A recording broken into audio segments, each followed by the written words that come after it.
Halo, selamat bertemu kembali dengan Ibu J. Manurung untuk mengikuti materi pembelajaran kita bab yang kedua, sub yang kedua, yaitu mengenai sistem perkembangbiakan pada hewan.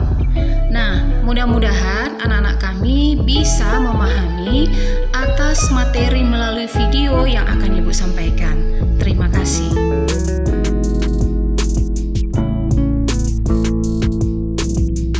Perkembangbiakan hewan itu dapat dibagi menjadi dua. Satu, perkembangbiakan secara generatif, dan yang kedua, perkembangbiakan secara vegetatif.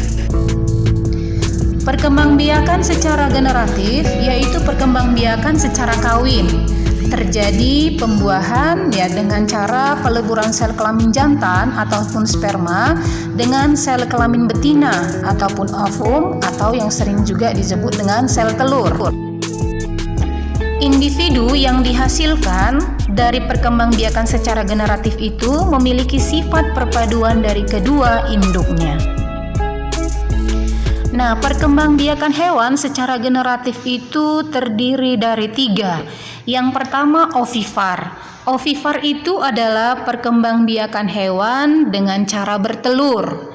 Contoh-contohnya sudah bisa kamu lihat pada tampilan slide ya anak-anak kami sekalian. Kemudian ciri-ciri dari hewan yang berkembang biak dengan ovipar yaitu tidak memiliki kelenjar susu, tidak menyusui, tidak memiliki daun telinga, dan dia bertelur dengan menetaskan di luar dari tubuhnya. Kemudian yang kedua, vivipar. Vivipar yaitu perkembangbiakan dengan cara melahirkan. Contoh-contohnya juga sudah tertera pada slide.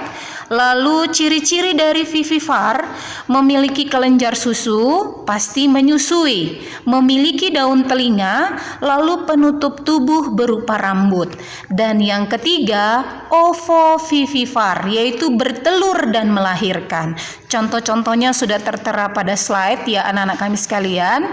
Lalu ciri-ciri dari ovovivipar itu telur menetas di dalam tubuh induknya, tidak menyusui, induk tidak memiliki rahim, anak dilahirkan setelah menetas, lalu kebanyakan adalah hewan yang berdarah dingin. Itulah anak-anak kami contoh dari perkembangbiakan hewan secara generatif. Lalu kemudian yang kedua, perkembangbiakan hewan secara vegetatif. Kalau vegetatif itu perkembangbiakannya secara tidak kawin. Dan individu yang dihasilkan memiliki sifat percis sama dengan induknya. Contohnya itu anemon laut, hidra, dan amuba. Itulah mengenai perkembangbiakan secara vegetatif pada hewan. Selanjutnya anak-anak kami contoh-contoh perkembangan hewan secara vegetatif, yaitu yang pertama dengan cara tunas.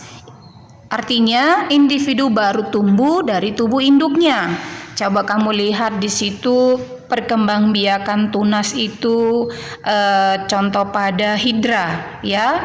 Lalu kemudian cara perkembangbiakan hewani yang vegetatif yang kedua yaitu dengan cara membelah diri. Seekor hewan yang membagi tubuhnya menjadi dua bagian yang sama dan lengkap. Itu terdapat contoh pada hewan amuba, protozoa, dan paramecium. Nah, biasanya secara membelah diri pada perkembangbiakan vegetatif hewan ini ditemui pada hewan yang bersel satu dan yang sangat kecil, sehingga hewan itu hanya bisa dilihat dengan melalui mikroskop.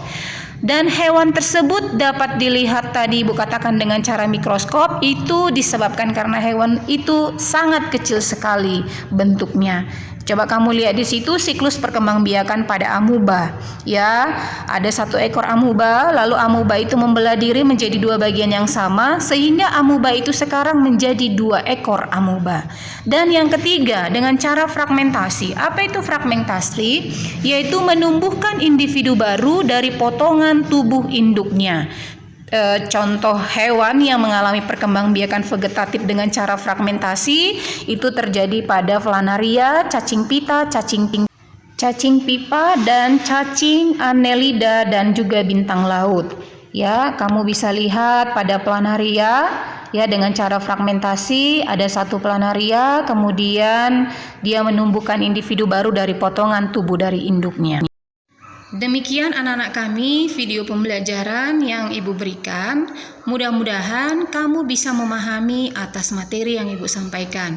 Ingat, harus tetap belajar di rumah dengan semangat dan tetap jaga kesehatan.